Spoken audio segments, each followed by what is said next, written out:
Hey there, you interested in an easy way to get your test translated over into Blackboard for administration?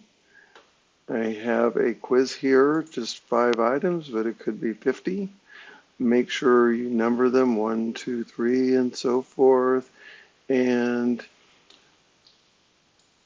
do the whole question stem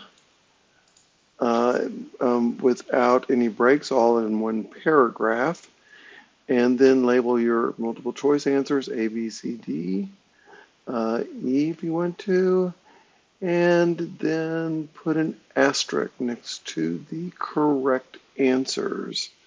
Once you have that done, you're ready to go to Idaho, because Southern Idaho is the entity that's going to make this all easy for us. So, actually, before we go to Southern Idaho, just go ahead and stick that into a notepad to make sure that you don't have any um, uh, problems with formatting that Word often provides. And then go ahead and copy that. Let's go to Idaho, and I already have this in here, Blackboard test generator or quiz generator, Blackboard quiz generator, and what comes up is Blackboard quiz generator by the College of Southern Idaho. Go ahead and click on that. It comes up with this little box here. Take and do a Control V, and now all of my questions are located in there. I'm going to go ahead and call this Lecture 1, IVs, DVs.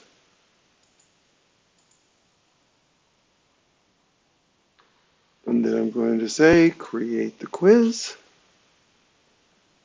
It says you seem to have 5 questions that you've created, and we put that into a nice little package for you. Here, click here. Yeah, I would have thought that that would have opened up at the bottom of the page. It did not, but what it did was it automatically has gotten into the habit with me of going to my download files, and it stuck some files on here. I don't want to get those files individually.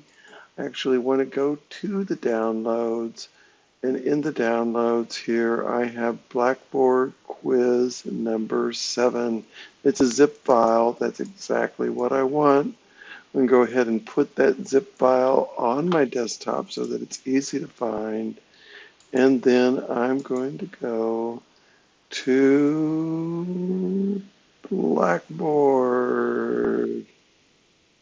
Here we go. Blackboard. So the independent studies. Um, so what I'm going to do is I am going to go to course management, and this is the way it would typically look, and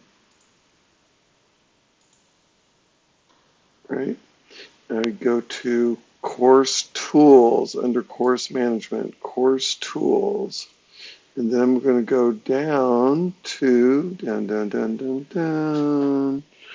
to test surveys and pools. Test surveys and pools. I'm going to click on that. You would think that you were going to go to test, but not. We're going to go to pools. Click on pools. And here I've been already playing. I'm going to import a pool. Import a pool of questions. I'm going to browse my computer. There's that zip file left as a zip file. Click on that. Click open. Submit. And says it's been completed. Click OK. And here it is, lecture 1, IVs, DVs. Go ahead and edit that just to make sure that it's correct, because I've already been through this 3 times and it's been incorrect. Yay! They're all multiple choice questions. They're all multiple choice questions because this time I remembered that I shouldn't have any breaks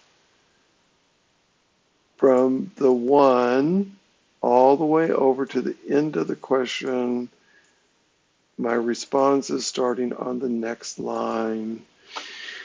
So, okay, it's in there.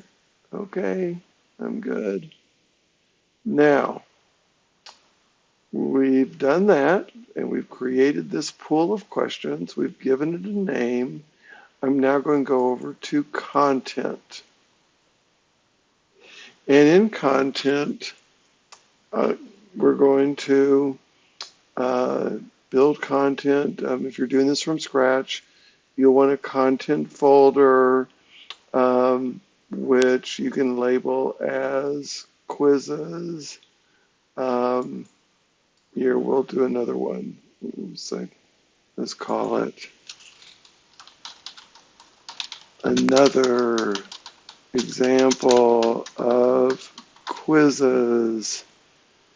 And I'm going to say, yes, permit users to view that. Track it, don't track it, I don't care. Set to some settings, not important at this point. That is not test specific. So just click yes there. Here's another example of quizzes. We're going to click there. And then we're going to go to assessments. We're going to construct a test. Click on test. Click create.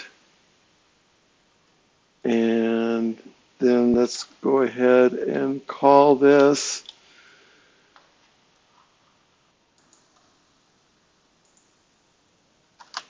lecture 1 IVs, DVs. You can go ahead and provide a description for your students there if you want. You can give them some instructions if you want. I don't want to do that. It's myself, not right now. I'm trying to give you a quick example. And so over here, the quiz has been created. There's nothing in the quiz, but now we're going to add some questions. And instead of starting from scratch, we're going to reuse questions. Even though we've never used these questions before, we're going to create a question set. And what we're going to do is we're going to look through our pools. And right here is my lecture, my question set on that pool of questions, the multiple choice questions. Yay, I got them. I'm going to go down here. I'm going to click submit. Oops, sorry, no questions in. How about if we click all? How about that? That looks better. And now it has 5 questions added in there. Yay. Okay. So, the number of questions that we're going to display, we have 5 questions, so we're going to display all 5. You can experiment with this. I'm not an expert on this at this point, but I would just put in whatever number of questions that you have. And then, figure out your point scheme. So this could be 2 points a question, 5 points per question.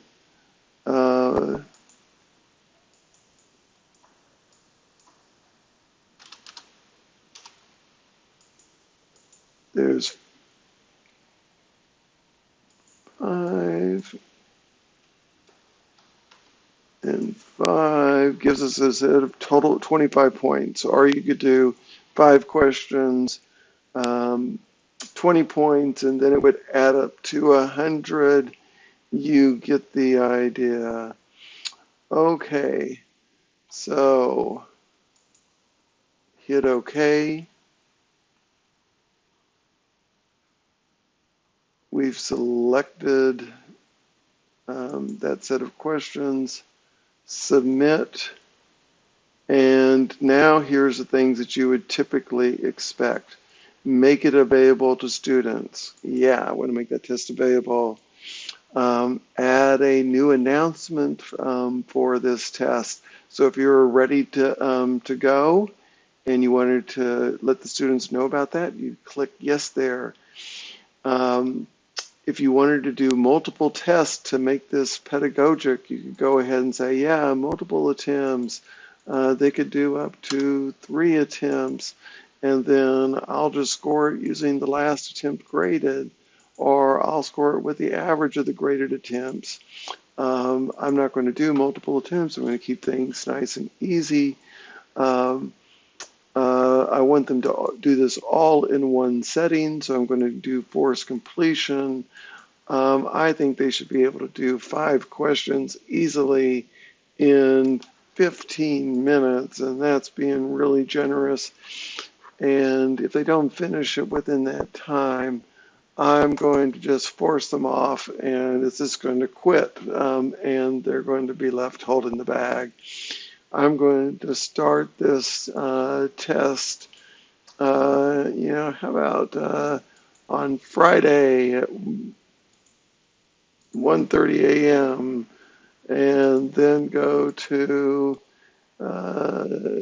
Monday at 1:02 a.m. And we don't need a password. And if you have some students in your class who have special accommodations, you can work on figuring out this test availability stuff. And anyway, and then date due. I don't know why we need that since we left it, but maybe call your web person and ask them. Let's randomize the questions, present it all at once. Boy, there's a lot of things to put in here. And I'm not going to bother with feedback and so forth. But, those are all options you can come get to know. I'm going to submit that, and my test is constructed. And so I didn't have to put in things one question at a time, just a simple translation of my Word document, which is where I've typically kept them into that format. Go to Idaho, let it generate the quiz for you, and then go through these steps, and you have your test uploaded. Not too bad for 13 minutes. Okay, talk to you later.